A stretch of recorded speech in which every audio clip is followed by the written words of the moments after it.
अस्सलामुअलैकुम वरहमतुल्लाहि वबरकातुह। हमारी छोटी सी गुजारिश है, अगर आपको ये पैगाम पसंद आए तो चैनल को सब्सक्राइब जरूर करें और कमेंट में सुबहान अल्लाह लिखना ना भूलें। अल्हम्दुलिल्लाहि वकफ़ा वसलामुन अला हबीबिहिल मुस्तफ़ा अम्मा बअद फ़अऊज़ु बिल्लाहि मिनश शैतानिर रजीम बिस्मिल्लाहिर रहमानिर रहीम इन्नल्लाहा व मलाइकतहु युसल्लूना अलन नबी या अय्युहल्लज़ीना आमनू सल्लु अलैहि व सल्लिमू तस्लीमा अल्लाहुम्मा सल्लि अला सय्यिदिना व मौलाना मुहम्मदिन मअदनिल जूदि वल करम व आलिहि व अस्हाबिहिल किराम व इब्निहिल करीम व बारिक व सल्लिम सलातन दाइमतन सरमदन अबदा बिहम्दिही तआला व बकरम मुस्तफ़ा सल्लल्लाहु अलैहि वसल्लम। आज की शब में कुरान अज़ीम के 26 पारे मुकम्मल हो गए। अल्लाह अज़्ज़ व जल बक़िया कुरान के हिस्से को सही तजवीज़ से पढ़ने और आप सबको सही समात करने की तौफ़ीक़ अता फ़रमाए। मेरे अज़ीज़ों, आज कुरान अज़ीम की सूरतों में से सूरतुल अहक़ाफ़, सूरह मुहम्मद, सूरह फ़तह, सूरह हुजरात और सूरह क़ाफ़ और सूरह ज़ारियात, इतनी सूरतें आज हमने तिलावत की हैं। सूरह ज़ारियात का कुछ हिस्सा,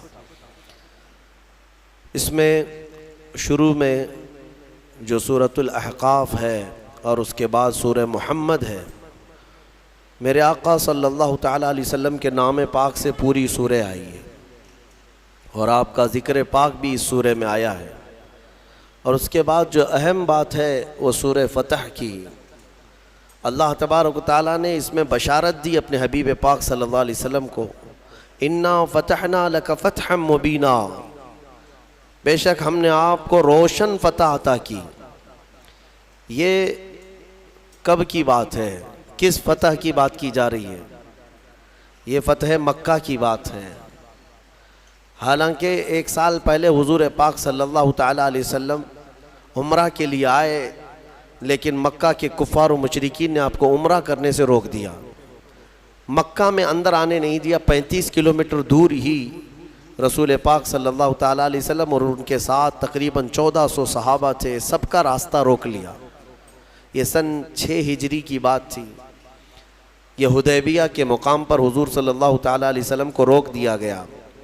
फिर उसके बाद एग्रीमेंट हुआ, सुलह हुई दोनों फ़रीक़ैन के बीच, मक्का वालों के और हुजूर पाक सल्लल्लाहु अलैहि वसल्लम के। मैंने इससे कबल भी ये सुलह हुदैबिया की बात आप तक पहुंचाई है और मैंने शायद तफसीर में भी इसको अर्ज़ किया है। उसमें एग्रीमेंट में ये था कि आप इस साल उम्रा नहीं करेंगे और एहराम यहीं से उतार करके वापस जाएंगे। बहुत सारी उसमें शिक़ें थी एग्रीमेंट में जो लिखी गई थी सुलहनामे पर। वो ये थी कि मक्का से अगर कोई मदीने भाग करके आए तो आप उसे वापस हमारे हवाले करेंगे, लेकिन मदीने से कोई आया हमारे पास तो हम उसको वापस नहीं करेंगे। ये सब ज़ोर ज़बरदस्ती वाली शिक़ें थी और सब पर रसूल करीम सल्लल्लाहु तआला अलैहि वसल्लम को वो सुलहनामे पर दस्तखत करवा रहे थे। हो गई सुलह। नबी पाक सल्लल्लाहु तआला अलैहि वसल्लम के सहाबा जो है कशमकश में थे कि ऐसे इन कुफ़ार व मुशरिकीन से दब के क्यों सुलह की जा रही है? क्या हमारी ताकत नहीं? जब हम 313 थे तब इनके परखचे उड़ा दिए, आज हम 1400 की तादाद में और करीब आए हैं। इनकी ईंट से ईंट बजा देंगे, इनके दांत खट्टे कर देंगे। सहाबा में जोश था लेकिन मना था कि जंग की गरज से आए नहीं थे। तो जब रसूल पाक सल्लल्लाहु तआला अलैहि वसल्लम वापस जाने लगे मदीने तैयबा, मेरे अजीज़ों, ये 6 हिजरी की बात है। अल्लाह तबारक व तआला ने अपने हबीब पाक सल्लल्लाहु अलैहि वसल्लम पर यह सूरह उतारी, सूरह फ़तह। ऐ महबूब, हमने आपको रोशन फ़तह अता फरमाई। जबकि बज़ाहिर वहाँ क्या लग रहा था? सुलह। दब करके सुलह हुई, उम्रा करने नहीं दिए, मक्का जाने नहीं दिए, बीच रास्ते से वापस भेज दिए। और कुरान कह रहा है महबूब हमने आपको रोशन फ़तह अता की। ये कौन सी फ़तह है? वही 1 साल बाद होने वाली फ़तह की बशारत पहले ही मेरे रब ने रसूल को अता फरमाई थी। 1 साल नहीं गुजरा था, 7वीं हिजरी, फिर मेरे आका सल्लल्लाहु तआला अलैहि वसल्लम तशरीफ़ लाए। अल्लाह ताला ने इसी सूरे में फरमाया लतदखुलुन्नल मस्जिदल हराम इंशाअल्लाहु आमिनीन मुहल्लिकीन रुऊसकुम व मुक़स्सिरीन ला तखाफून। अल्लाह फरमाता है ज़रूर ज़रूर ए हबीब आप मस्जिद हरम में अमन व अमान के साथ दाखिल होंगे, आप ज़रूर दाखिल होंगे। हलक कराए हुए या कसर कराए हुए, बालों को मुंडाए हुए आप मस्जिद हरम में ज़रूर आएंगे और किसी बात का आपको खौफ नहीं रहेगा। ये पहले ही अल्लाह तबारक व तआला ने फरमाया। जबकि हालात कैसे थे, कुफ़ार मक्का तने हुए थे, कोई करीब आने नहीं देता, लेकिन मेरे मौला ने वादा फरमाया कि ज़रूर आप मस्जिद हरम में दाखिल होंगे अमन व अमान के साथ। और अल्लाह ने अपना वादा सच कर दिखाया। एक साल में ही नबी मुकर्रम सल्लल्लाहु ताला अलैहि वसल्लम अपने सहाबा के साथ फिर मस्जिद हरम में दाखिल हुए। इस शान से आए कि न जंगो जिताल न कत्लो क़िताल, सिर्फ नबी अकरम सल्लल्लाहु ताला अलैहि वसल्लम की ही मक्का में धूम थी, बात चल रही थी और सहाबा उस दिन बड़ी खुशियों में थे। और मेरे अजीज़ों वो दिन भी कौन सा था, 20 रमज़ानुल मुबारक का था। रमज़ान की 20 तारीख को मक्का मुकर्रमा की फ़तह का वो अजीम दिन है। तो इस सूरह फ़तह में अल्लाह ताला ने अपने हबीब पाक सल्लल्लाहु ताला अलैहि वसल्लम को पहले ही खबर फरमा दी। इसमें एक बैत का भी जिक्र आया है इस सूरह में। अल्लाह ताला फरमाता है लक़द रज़ियल्लाहु अनिल मुअमिनीना इज़ युबायिऊनका तहत शजरा। हुआ क्या था, एक दरख्त के नीचे हुजूर पाक सल्लल्लाहु अलैहि वसल्लम ने सारे सहाबा से बैत लिया। बैत, इतना लफ्ज़ तो आप समझते हैं, अपने पीरो मुर्शिद के हाथ में हाथ दे करके आप बैत करते हैं। ये गुनाहों से तौबा और अहद करते हैं सीधे रास्ते पर चलने की। वो बैत कौन सी थी? नबी पाक सल्लल्लाहु ताला अलैहि वसल्लम ने सहाबा को जो जमा किया था वो किस बात पर हुआ? ये था कि हुदैबिया के मकाम पर जब हुजूर और सहाबा जमा थे तो मेरे आका सल्लल्लाहु अलैहि वसल्लम ने हज़रत उस्मान गनी को, उस्मान इब्न अफ़्फ़ान रज़ी अल्लाह ताला कासिद बनाकर मक्का भेजा, क्योंकि आप मक्का वालों में बड़े ही इज़्ज़तदार माने जाते, आप अशराफ में से थे, आपके साथ कोई बुरा करता नहीं। तो आपको भेजा गया था कि आप जाएं मक्का के अहवाल देख कर के आएँ, वहाँ वो लोग क्या क्या मीटिंगें कर चुके हैं या क्या हालात हैं। हज़रत उस्मान गनी भी एहराम की हालत में थे, हुजूर के साथ आए हैं मदीने से चलकर मक्का तक, हुदैबिया तक। हुजूर के हुक्म पर वो मक्का अकेले गए। जब मक्का में दाखिल हुए तो मक्का वालों ने आपको नहीं रोका। हज़रत उस्मान की अपनी एक इज़्ज़त थी, पूरे मक्का में आपका एक असर और रसूख भी था। आपको किसी ने कुछ नहीं किया। आप हालात देखने के लिए मक्का गए, हरम शरीफ के करीब गए तो वहाँ के जो बड़े बड़े सरदार थे कुरैश के और जो दुश्मन थे, उन सबों ने कहा उस्मान हम तुम्हारी बड़ी इज्जत करते हैं पहले से भी, अब तुम आए हो एहराम की हालत में तो हम सिर्फ तुम्हें इजाज़त देते हैं तुम अपना तवाफ़ कर लो और चले जाओ, तुम काबे का तवाफ़ कर लो और चले जाओ।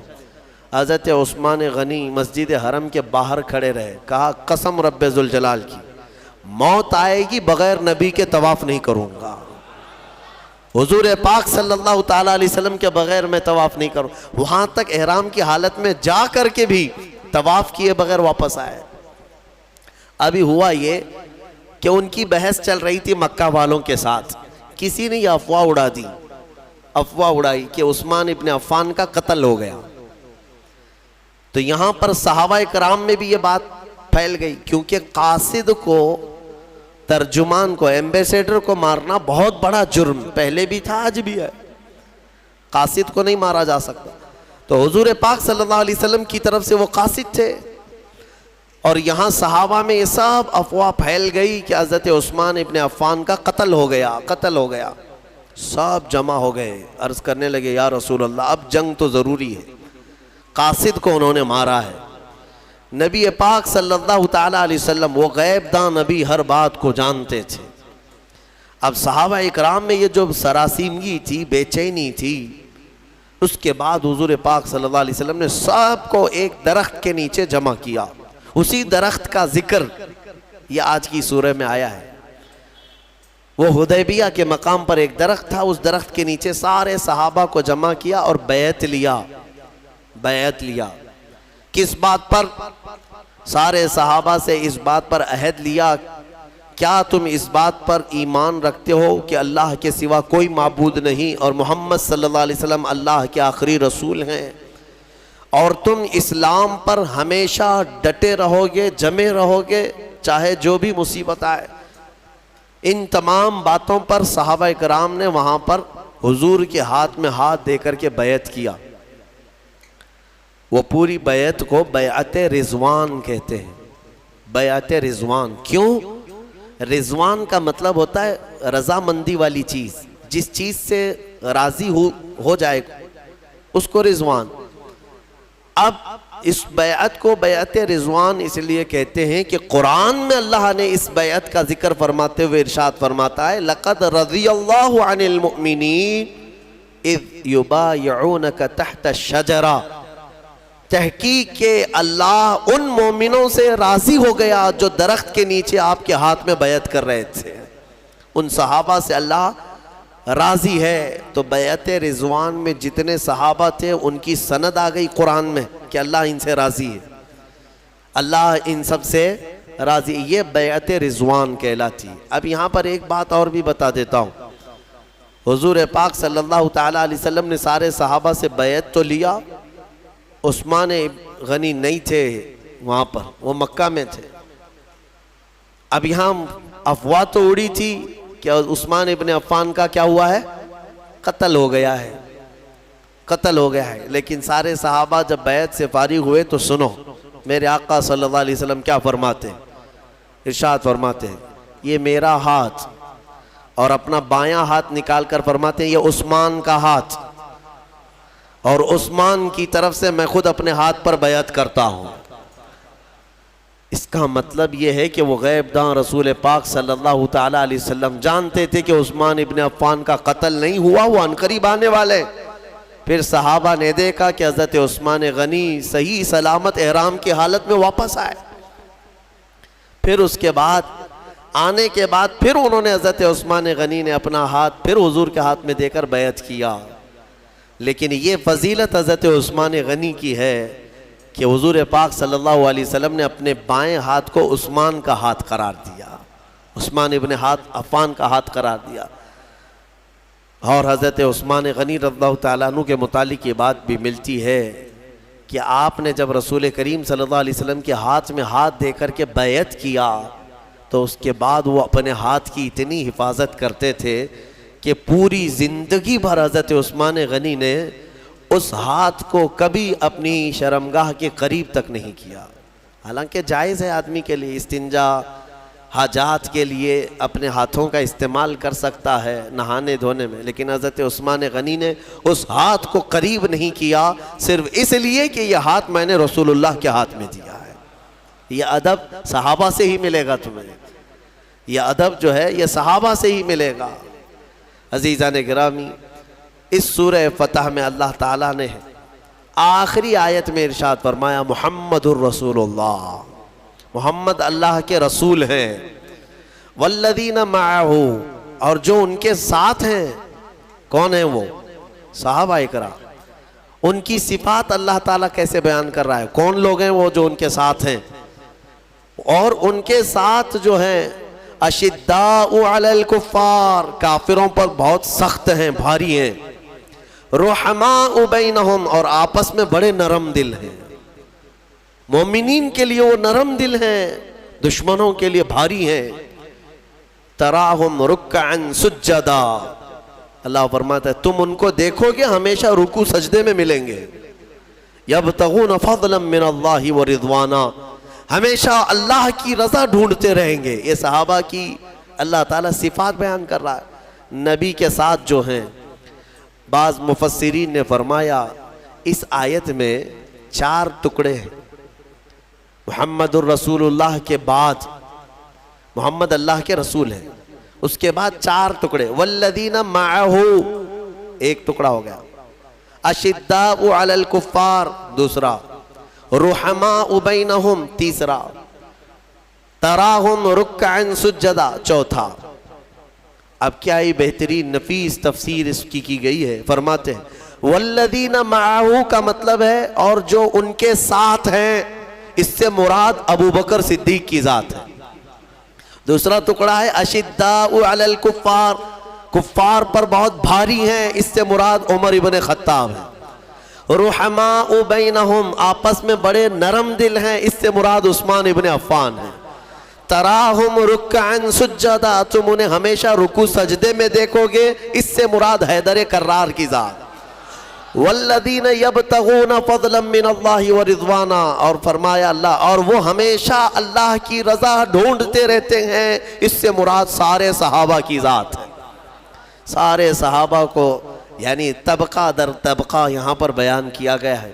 अज़ीज़ान गिरामी, इससे मैं सिर्फ इतना ही कहना चाहूँगा कि ये सहाबा की सिफत है कि वो दुश्मनों पर भारी थे, आपस में नरम दिल थे, लेकिन यहाँ उलट न दिया गया हो, इसको तब्दील कर दिया गया है। यहाँ अपनों पर लोग भारी हो गए, दूसरों पर नरम हो गए बहुत। हाँ, अपनों के लिए सख्त लहजा, सख्त तेवर, माफ ना करना, और दूसरों के हाँ जी हुजूरी, चापलूसी, तमल्लुक, न जाने क्या क्या चीज़ें हैं। मेरे अजीज़ और सहाबा की ये सिफ़ात नहीं थी। सहाबा इकराम रिज़वानुल्लाहि ताला अलैहिम अजमईन में अल्लाह के नबी सल्लल्लाहु अलैहि वसल्लम ने ऐसी मोहब्बत पैदा फरमाई थी, ऐसी आपस में मोहब्बत पैदा फरमाई। कुरान उनकी तारीफ़ में फरमाता है कि बेशक ये रसूल पाक सल्लल्लाहु ताला अलैहि वसल्लम के सहाबा जब सफ़ लगाते हैं, अल्लाह इनसे मोहब्बत करता है, जब ये सफ़ लगाते हैं तो ऐसे खड़े होते हैं जैसे शीशा पिलाई हुई दीवार खड़ी है, कान्नहुम बुनियानुम मरसूस। अल्लाह फरमाता है शीशा पिलाई हुई दीवार कि उसमें कोई सुराख नहीं होता, कोई तोड़ नहीं सकता शीशे की दीवार को। सहाबा इकराम की सफ़ को अल्लाह फरमाता है ऐसी मजबूत दीवार की तरह इनकी सफ़ें होती हैं। ऐसा इत्तेहाद था इनका, ऐसी यूनिटी देखने को नहीं मिलेगी। हुजूर पाक सल्लल्लाहु ताला अलैहि वसल्लम ने उनके दिलों में जो मोहब्बत कायम फरमाई थी। और मैं आपको बताऊं, हज़रत बिलाल और हज़रत अबू ज़र, इन दोनों में तकरार हुई बात बात में। हज़रत अबू ज़र ने हज़रत बिलाल को इतना कहा कि एक काली माँ के बेटे, क्योंकि काले थे हज़रत बिलाल, तो काली औरत के बेटे, इतना हज़रत बिलाल को ये बात गिरा गुजरी। हुजूर के पास आए, कहा या रसूल अल्लाह सल्लल्लाहु अलैहि वसल्लम, मुझे अबू ज़र ने इस तरह से कहा है, काली औरत के बेटे। नबी पाक सल्लल्लाहु अलैहि वसल्लम ने उनको बुलाया, अबू ज़र, और बुला करके क्या फरमाते हैं कि या अबा ज़र अफ़ीकल जाहिलिया, अभी तक तुम्हारे अंदर ज़माने जहालत की चीज़ें बाकी हैं, अभी तक ज़माने जहालत की चीज़ें बाकी हैं। 3 बार मेरे आका ने फरमाया। उसके बाद हुजूर पाक सल्लल्लाहु ताला अलैहि वसल्लम अपने जलाल का इजहार करके चले गए। बस हज़रत अबू ज़र पर इतना असर हुआ, कहते हैं ये कि तकरार में बात हो गई, लेकिन इन सहाबा का मामूल क्या था, फ़ौरन उसके बाद आए, हज़रत बिलाल का हाथ पकड़ते हैं, कहते हैं मुझसे ख़ता हुई, बातचीत में मैंने तुमसे ज़्यादती कर दी, लिहाजा मुझे तुम माफ़ कर दो, माफ़ कर दो। बार बार वो हज़रत बिलाल को पकड़ने लगे। और उसके बाद क्या कहते हैं पता है, ए बिलाल, अब मेरी रूह को उस वक्त तक करार नहीं आएगा जब तक तुम अपना यही काला पैर मेरे चेहरे पर न रौंद दो। मैं नीचे सो जाता हूं, तुम अपना पैर मेरे चेहरे पर रगड़ो, मैंने तुम्हारे साथ कैसी ज्यादती की। हज़रत बिलाल ने उनको उठा लिया, सीने से लगा लिया, कहा पैर कैसे रखा जा सकता है। मेरे अजीज़ों, ये जो उनकी मोहब्बतें थी ना, ये मुआशरे की, ये मेरे आका सल्लल्लाहु ताला अलैहि वसल्लम का हसीन मुआशरा। यहाँ दूसरों की बात तो छोड़े, सगे घर के अंदर नफरतों की दीवारें। जब मादा परस्त हो जाते हैं लोग, दुनिया परस्त हो जाते हैं, तो ये मोहब्बत ख़त्म हो जाती है। उसके सामने सिर्फ और सिर्फ असबाब दिखाई देते हैं। माल वाला है तो मेरा है, नहीं है तो मेरा नहीं है। मुझे वो सलाम करता है तो मेरा है, नहीं है तो मेरा नहीं है। ईमान की अल्लाह के हबीब सल्लल्लाहु अलैहि वसल्लम ने एक सिफत ये भी बयान फरमाई मोमिनीन की, मसलुल मुमिनी का मसली जसदिन इज़ा इश्तका अज़्वुन तुदाअ लहु साइरुल जसद बिस्सहरी वल हुम्मा। हदीस पाक है, हुजूर सल्लल्लाहु ताला अलैहि वसल्लम फरमाते हैं मोमिनों की मिसाल ऐसे ही है जैसे एक जिस्म की तरह, अगर एक अज़ू को तकलीफ हो गई, जिस्म के एक पार्ट को तकलीफ हो गई तो पूरा जिस्म दर्द करता है, बुखार आ जाता है। अरे ठोकर अंगूठे पर लग जाए सर दर्द करने लग जाता है, बुखार आ जाता है जिस्म में। एक रोंगटा भी तुम्हारा उखड़ गया तो देखो, एक फुंसी आ जाए तुम्हारे चेहरे के ऊपर सर दर्द करने लग जाता है। तो जिस्म के सारे पार्ट एक दूसरे से जुड़े हुए हैं। ठोकर पैर की उंगली को लगे लेकिन दर्द पूरे जिस्म में होता है।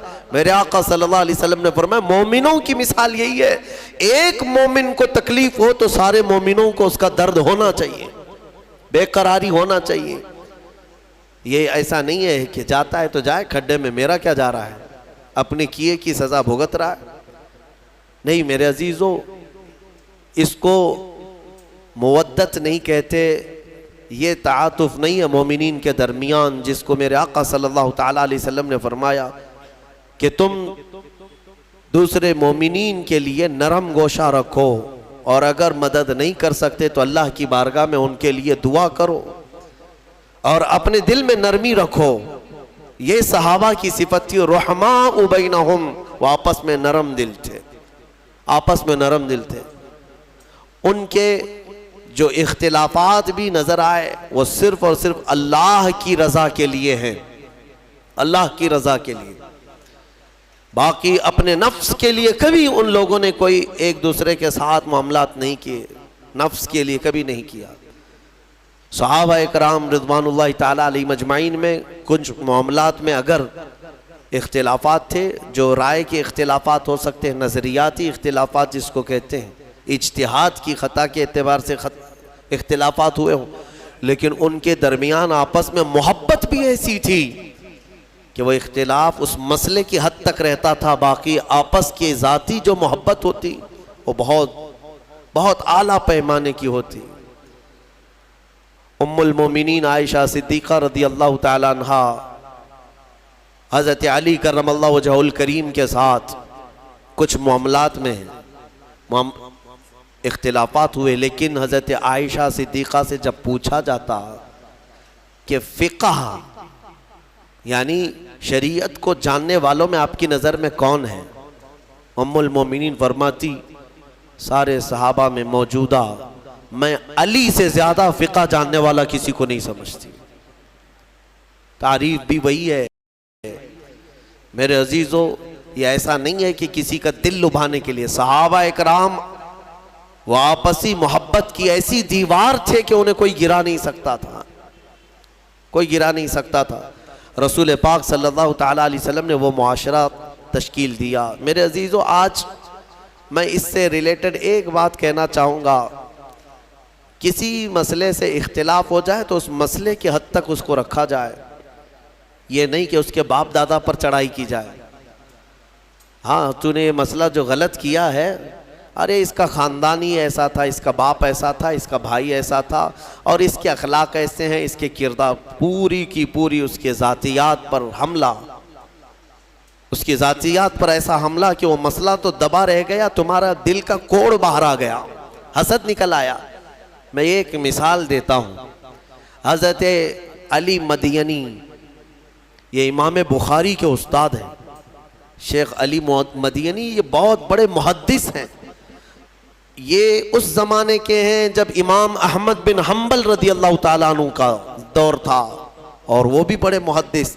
इमाम अहमद बिन हम्बल वो इमाम हैं जिनको 5 लाख हदीसें याद थी, और एक तरफ शेख अली मदयनी जो खुद इमाम बुखारी के उस्ताद हैं, ज़बरदस्त दोनों मुहद्दिसीन, लेकिन कुछ मसाइल में दोनों में इख्तिलाफ था।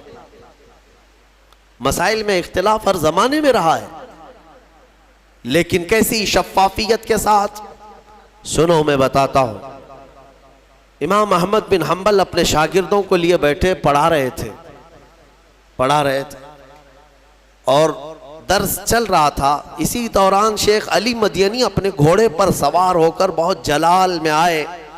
इमाम अहमद बिन हम्बल की दरसगाह के बाहर अपना घोड़ा वहां पर रुकाया और उतर गए। उतर करके तेजी से आए। उनके तेवर बता रहे थे कि आज लड़ाई की गरज से आए, आज तो कुछ बड़ा ही होने वाला है। तो जैसे ही वो आए, दरवाजा खोले, इमाम अहमद बिन हम्बल की दरसगाह में अंदर आ गए सीधे। एक मसले में दोनों का बड़ा इख्तिलाफ चल रहा था। किसका? इमाम अहमद बिन हम्बल, शेख अली मदीनी। एक कहते थे ये जायज़ है और एक कहते थे नाजायज़ है, जो भी उनके दलाइल रहे हो। तो जैसे ही वो अंदर आए, इमाम अहमद बिन हम्बल ने अपने शागिर्दों को बाहर भेज दिया, तुम सब बाहर चले जाओ, हमारी बहस होगी। दरवाज़ा बंद हो गया और दोनों में बहस शुरू हुई। बहस के आदाब भी मैं बताऊं। फ़िक़ही मसाइल जो है ये गली चौराहे में नहीं बयान किए जाते, जो बारीकियां हैं इसकी। फ़िक़ही मसाइल तो बयान करे, लेकिन जो बाज़ जुज़ियात हैं, बहुत सारे ऐसे दकीक मसाइल हैं जो फ़ुक़हा कराम के दरमियान होते हैं, वो अवाम क्या समझेगी। इमाम अहमद बिन हम्बल और शेख अली मदीनी दोनों बहस करते रहे। इमाम अहमद के शागिर्द कहते हैं हम बाहर से सुन रहे थे, हमें ऐसा लग रहा था कि अब हाथापाई हो जाएगी इनकी, दोनों लड़ पड़ेंगे अंदर। हाथापाई होने के करीब करीब लग रहा था। फिर आवाज़ें पस्त हुई, धीमी हुई, धीमी हुई। शागिर्द कहते हैं थोड़ी देर हम बाहर इंतज़ार करते रहे, फिर जो है दरवाज़ा खुला। दरवाज़ा खुला तो शेख अली मदीनी अभी भी गुस्से में ही थे। दोनों का मसला हल नहीं हुआ या जो भी थी बात, वो उठ करके जाने लगे कि ठीक है मैं जा रहा हूं, फिर अगली बार देख लूंगा। शेख अली मदीनी जाने लगे। इमाम अहमद बिन हम्बल अपने वक्त के इमाम हैं, मुहद्दिस हैं, उनके पीछे पीछे चल पड़े। तवज्जो चाहता हूँ, जब शेख अली मदीनी अपना घोड़ा आगे करते हैं, घोड़े पर चढ़ने वाले थे, इमाम अहमद बिन हम्बल उनके पैरों के नीचे अपने दोनों हाथ रखते हैं। उनके पैरों के नीचे अपने दोनों हाथ रखते हैं। शेख अली मदीनी उनके पैरों पर हाथ रख करके घोड़े पर चढ़े, सलाम किया, मुसाफा किया और चल पड़े।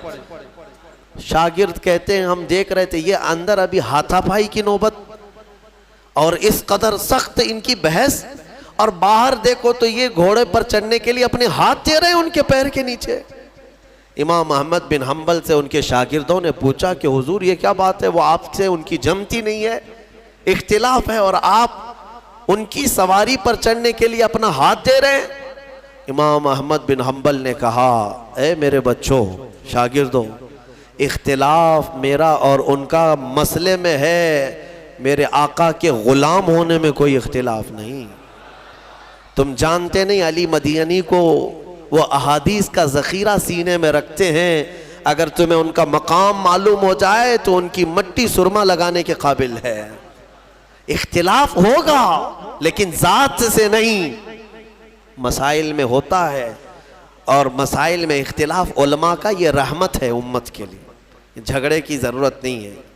इसीलिए मैं आवाम को ये मैसेज देना चाहता हूँ, बड़े बड़े फ़ुक़हा कराम के दरमियान अगर इख्तिलाफ़ात किसी मसले में आए तो तुम जो है उसमें राय मत देना, 30 मार्का बने रहते हो। तुम्हें कौन इजाज़त दिया है? उलमा को नाप रहे हो, ये छोटा है वो बड़ा है, ये मुहक्किक छोटे हैं वो मुहक्किक बड़े हैं। तुम्हें पैमाना भी मालूम नहीं है। उन मसाइल में उनको दोष ना ठहराए और ना ही उनके खिलाफ बयानबाजियाँ करें। ये उम्मत के लिए अल्लाह ताला ने उलमाए बाअमल सालिहीन उलमा का इख्तिलाफ उम्मत के लिए अल्लाह ने रहमत करार दिया है, रहमत है। बहरहाल ये इस आयत से मैं आपको यही बताना चाहूँगा, सहाबा की सिफत को अपनाओ, वो कुफ़ार पर सख्त थे और आपस में नरम दिल थे, आपस में नरम दिल हैं। और एक हदीस में बता करके ख़त्म करता हूँ इस आयत की तफसीर को।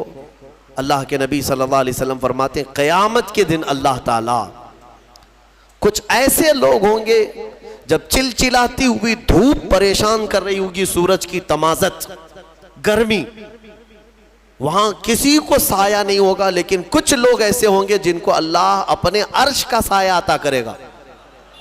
अर्श का साया कुछ लोगों को मिलेगा। वो कौन लोग हैं? 7 किस्म के लोग मेरे आका ने गिनाए हैं। उसमें मैं जो अभी हाजिर मौजू है वो मैं अर्ज करता हूं। मेरे आका फरमाते वो शख्स जो सिर्फ अल्लाह के लिए किसी से मोहब्बत करता है और अल्लाह के लिए किसी से दुश्मनी करता है, उसकी दोस्ती और दुश्मनी सिर्फ अल्लाह के लिए है, तो मेरे आका फरमाते हैं कल क़यामत के दिन अल्लाह उसको अर्श का साया अता फरमाएगा। तुम याद रखना, किसी से अगर तुम्हारी दुश्मनी हुई है तो किस बात पर, वजह ढूंढ लेना। मेरा इससे टकराव हुआ है, मेरी दुश्मनी हुई है, वजह क्या है? जायदाद है, मारपीट है, मुझे गाली दिया है, किस बुनियाद पर? रीज़न तलाश कर लेना, उसके बाद पता चल जाएगा कि तुम्हारी दुश्मनी किस बेस पर है। हाँ, अगर किसी से तुम्हारी दुश्मनी अल्लाह और उसके रसूल के लिए है तो ठीक है, इस पर तुम्हें अजर है, बल्कि वादा है क़यामत के दिन। और मोहब्बत भी देख लेना, किसी से तुम मोहब्बत कर रहे हो तो क्यों कर रहे हो? किसी से तुम करीब होते जा रहे हो, उसकी मोहब्बत में फ़िदा हो तो क्यों हो? ये तवज्जो करना, रीज़न तलाश करना। इससे मोहब्बत इसकी खूबसूरती से कर रहा हूँ, या इसके पैसों की वजह से, या बड़े मनसब वाला है, या फिर जो है कलाकार है, किस वजह से इससे मैं मोहब्बत कर रहा हूँ? रीज़न तुम भी ढूंढ लेना। हाँ, अगर ये लगे कि इससे मोहब्बत मैं इसलिए कर रहा हूँ कि इसके पास आने से मुझे अल्लाह के करीब होने का जज्बा पैदा होता है और अल्लाह की वजह से मैं इससे मोहब्बत कर रहा हूँ, मेरे नबी की वजह से मोहब्बत कर रहा हूँ, तो तुम्हारे लिए अजर है, फजीलत है। अल्लाह तबारक व तआला इस सिफत पर हमें कायम होने की तौफीक अता फरमाए। और सूरह हुजरात की बात मैं अर्ज़ कर देता हूँ, क्योंकि इसे छोड़ना हमारी आज की तफसीर बिल्कुल नामुकम्मल है। अल्लाह ताला फरमाता है, सूरह हुजरात की शुरू की ही आयतें बारगाह मुस्तफ़ा के अदब के लिए आई। या अय्युहल्लज़ीना आमनू ला तुक़द्दिमू बैन यदैल्लाहि व रसूलिही, ऐ ईमान वालो, अल्लाह और उसके रसूल से आगे मत बढ़ना, आगे मत बढ़ो, अल्लाह से डरते रहो। दूसरी आयत है, या अय्युहल्लज़ीना आमनू ला तरफ़अू अस्वातकुम फ़ौक़ सौतिन नबी, ऐ ईमान वालो, नबी की आवाज़ पर अपनी आवाज़ें बुलंद मत करो। हुजूर के दरबार में बुलंद आवाज से अगर बात करोगे तो क्या होगा बताओ? अल्लाह फरमाता अन तहबत अमालुकुम व अंतुम ला तशउरून, तुम्हारे सारे आमाल ज़ाया कर दिए जाएंगे, तुम्हें खबर भी नहीं होगी। हुजूर के दरबार में बुलंद आवाज से बात करने का ये गुनाह है, ये सज़ा है। और अल्लाह फरमाता है वला तजहरू लहू बिलकौली कजहरि बादिकुम लिबाद, और नबी को ऐसे मत पुकारो जैसे आपस में एक दूसरे को पुकारते हो। जैसे एक दूसरे को पुकारते हो, ए अहमद, ए अब्दुल्ला, ए खालिद, ये आपस में पुकारने के तरीके हैं। इसीलिए फुक़हाए कराम ने फरमाया नबी को कभी या मोहम्मद कहकर मत पुकारो, आपस में पुकारने की तरह नहीं। जब भी रसूल को पुकारना हो, या हबीब अल्लाह, या नबी अल्लाह, या रसूल अल्लाह, हुजूर के अलकाब से पुकारो, नाम से डायरेक्ट पुकारने की मुमानियत है। आला हज़रत रज़ी अल्लाह ताला अन्हु ने फरमाया, मेरे अजीज़ों, ये बारगाह रसूल के आदाब, ये आयत कब उतरी मैं आपको बता देता हूँ। एक सहाबी थे हज़रत कैस, कम सुनते थे, कानों से ऊंचा सुनना जिसको कहते हैं, कम सुनाई देता था। और जिसको कम सुनने की आदत होती है वो ऊंचा बोलता है, यानी बहुत जोर से बोलता है, उसको पता नहीं होता कि आवाज़ कितनी निकल रही। कानों में एयरफोन लगाए हुए आदमी को देखो कैसे बात करता है, उसको ऐसा लगता है कि मेरी बात सब सुन नहीं रहे हैं, इसलिए चिल्लाता रहता है। तो जिसके कानों में उज़्र हो वो जोर से बोलता है। तो हज़रत कैस, ये सहाबी मजलिस में बैठते हैं जब सहाबा के साथ, हुजूर पाक सल्लल्लाहु अलैहि वसल्लम से कोई बात उनको पूछना होती तो जोर से पूछते, क्या कहा या रसूल अल्लाह आपने? हालांकि वो उनका उज़्र था, मगर रब्बे जुल जलाल को ये अदा भी पसंद नहीं आई। उज़्र हो तब भी अल्लाह ने आयत नाजिल फरमाई, मेरे नबी के दरबार में आओ तो बुलंद आवाज से बात मत करो वरना तुम्हारे आमाल ज़ाया हो जाएंगे। इस सहाबी को जब खबर हुई कि ये आयत इनके ही लिए उतरी, बहुत रोए, बहुत रोए। अपने घर में मुक़य्यद हो गए, मजलिस में आना ही छोड़ दिए कि मैं जाऊंगा, बेअदबी हो जाएगी हुजूर पाक के दरबार की, मेरे सारे अमाल ज़ाया हो गए, सारे अमाल। फिर दूसरी आयत नाजिल हुई, अल्लाह ने फरमाया इन्नल्लज़ीना यग़ुज़्ज़ूना अस्वातहुम इंद रसूलिल्लाह, बेशक वो लोग जो अल्लाह के रसूल के सामने अपनी आवाज़ें पस्त कर लेते हैं, यानी धीमी कर लेते हैं। अल्लाह फरमाता है ये वो लोग हैं जिनके दिलों को अल्लाह ने तक़वे के लिए चुन लिया है। लहुम मग़फ़िरतुन व अज्रुन अज़ीम, अल्लाह की उनके लिए मग़फ़िरत है और अजर अज़ीम है। उनकी माफ़ी का परवाना भी आ गया, उनकी तौबा की कबूलियत की बशारत भी आ गई। मेरे अजीज़ों, अंदाज़ा करो उज़्र होने के बाद भी हुजूर के दरबार में बुलंद आवाज़ से बात करने की इजाज़त नहीं, तो फिर आम लोग अगर हुजूर की बारगाह में चिल्लाएं तो ये किस कदर बेअदबी है। यहाँ तक कि फारसी का ये मशहूर शेर आपने सुना होगा, अदब गाहेस्त ज़ेरे आसमां अज़ अर्श नाजुकतर, नफस गुम करदा मियाँ ये जुनेदो बायज़ीदी जा। लोगों, आसमान के नीचे ज़मीन पर एक अदब की ऐसी जगह है जहाँ पर जुनेद बगदादी और बायज़ीद बुस्तामी जैसे औलिया भी आते हैं तो अपनी सांसों को भी रोक लेते हैं, सांसों को रोक लेते हैं हुजूर के रोज़े के बाद, कि निकलने वाली सांसों की आवाज़ से मेरे आका के रोज़े की बेअदबी ना होने पाए। आज भी बहुत सारे लोग ज़ियारत के लिए जाते हैं, हमने देखा है, एक हाथ में चप्पल है, एक हाथ में वीडियो है, फ़ोन। हुजूर पाक के रोज़े की ज़ियारत करने आ रहे हैं। मियाँ, ये कोई पिकनिक पॉइंट नहीं है, ये कोई इस तरह दिल बहलाने वाली जगह नहीं है कि तुम जिस अंदाज से वहाँ पर खड़े होकर के बेअदबी कर रहे हो। क्या तुम्हारा ये अकीदा ख़त्म हो गया कि रसूल पाक सल्लल्लाहु अलैहि वसल्लम अपनी कब्र में ज़िंदा हैं? नबी पाक सल्लल्लाहु अलैहि वसल्लम अपने ग़ुलामों को देख रहे हैं। मेरे अजीज़ों, यहाँ हम बैठे होते हैं, एक आलिम भी सामने बैठे तो लोग अदब से बैठ जाते हैं, पैर नहीं फैलाते। हमारी हैसियत क्या है?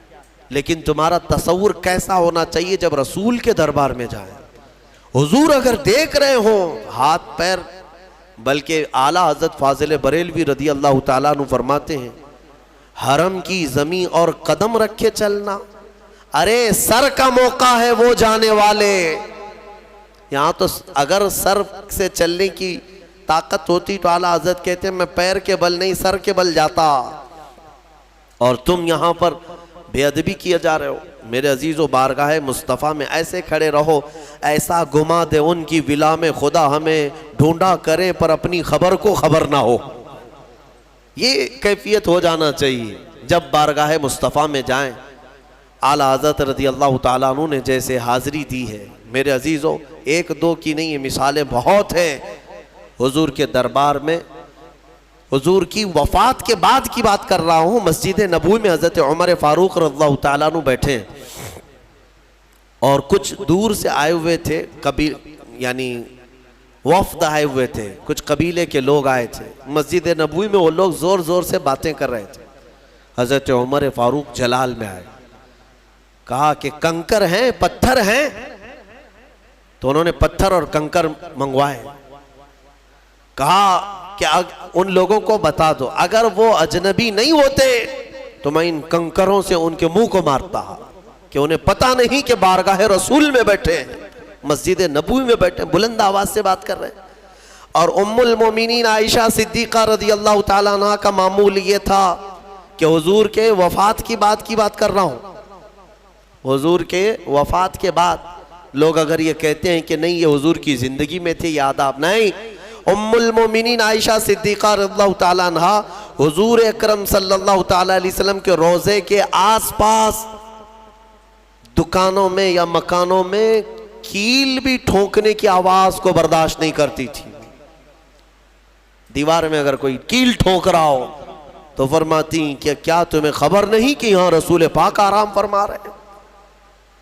मेरे अजीज़ों, इस अदब को मलहूज रखा था उन जियाले नौजवानों ने जो सुल्तान अब्दुल हमीद सानी तुर्की के खलीफा सल्तनत उस्मानिया के खिलाफत उस्मानिया के जवानों ने कि जब मस्जिद नबवी की तामीर की गई थी, जिस ज़माने में तुर्कियों ने की थी, मैं सुल्तान अब्दुल हमीद का अदब अलग बताता हूँ, लेकिन ये उन जवानों को तुर्कियों ने मस्जिद नबवी बनाने के लिए किन लोगों को मुंतखब किया था पता है?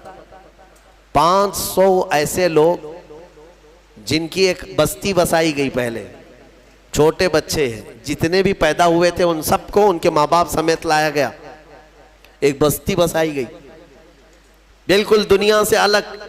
उन 500 बच्चों की तरबियत के लिए मामूर किया गया कि ये दूध पिएंगे तो कुरान की तिलावत सुनते हुए और दुरूद पाक पढ़ते हुए। उसके बाद जब वो बच्चे बोलने के काबिल हुए, उनको हाफिज़ कुरान बनाया गया, उनको मुहद्दिस बनाया गया, आलिम बनाया गया, और सब के सब हाफिज़ कुरान बने। और फिर उनको एक एक कारीगरी सिखाई गई, किसी को दीवार बनाने का, किसी को बिल्डिंग के मटेरियल की बारीकियाँ, कोई प्लम्बर, कोई इलेक्ट्रीशियन, जो भी रहे हों उन उस वक्त के हालात, सबको एक एक फ़न सिखाया गया। और ये 500 ये मेमार थे। जब ये जवानी को पहुँचे, इन्होंने दुनिया नहीं देखी थी, ये मुकम्मल उसी बस्ती में बढ़े और सिर्फ कुरान की आवाज़ सुनते थे और मेरे मुस्तफ़ा पर दुरूद भेजते थे। इनको लाया गया मस्जिद नबवी बनाने के लिए। हुजूर पाक के रोज़े के आसपास कितना एहतमाम किया होगा उन्होंने, और कितना मास्टर प्लान।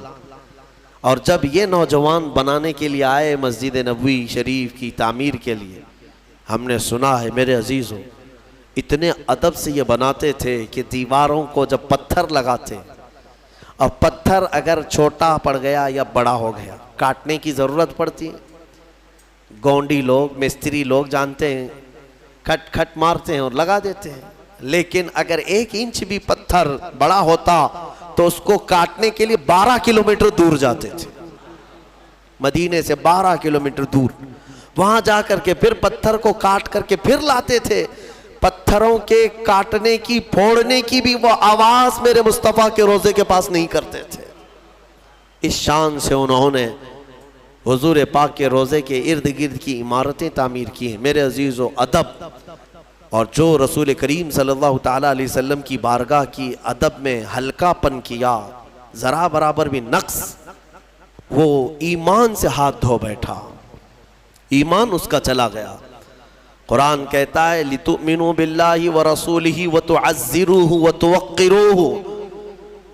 अल्लाह तबारक व तआला ने अपने रसूल को शाहिद बनाया, मुबश्शिर बनाया, नज़ीर बनाया, ताकि तुम ईमान लाओ अल्लाह पर और उसके रसूल पर, और उसके रसूल की खूब ताज़ीम करो, खूब ताज़ीम करो।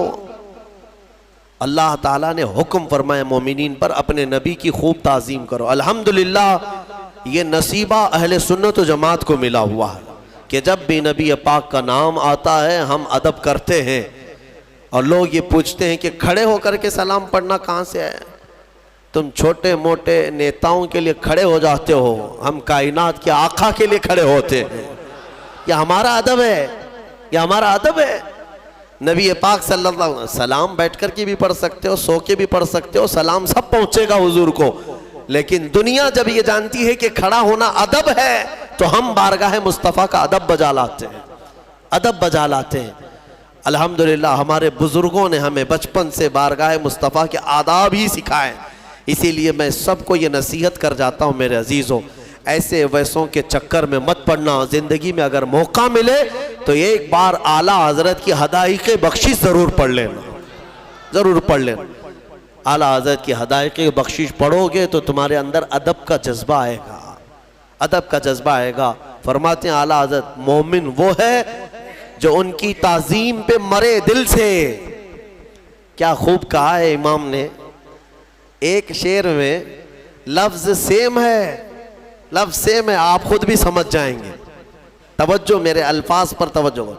मोमिन वो है जो उनकी ताज़ीम पे मरे दिल से, यानी दिल से वो निछावर हो जाए हुजूर की बारगाह। मोमिन वो है जो उनकी ताज़ीम पे मरे दिल से। अरे नजदी भी करता है ताज़ीम मरे दिल से, दोनों जगह मरे दिल से है, लेकिन दोनों में बड़ा फर्क है। एक जगह मरे दिल से का मतलब यह है कि निछावर हो जाए दिल से, और वो ताजीम करता है तो सुकड़े हुए दिल से, मरे हुए दिल से दिखाने के लिए करता है। हाँ, हुजूर की बात आए, मोमिन वो है जो उनकी ताजीम पे मरे दिल से। नजदी भी करता है ताजीम मरे दिल से। अल्लाह ताला उन मरे दिलों से हमारी हिफाजत फरमाए, और अल्लाह हमें उनकी बारगाह में अपना सब कुछ निछावर करने की तौफीक अता फरमाए।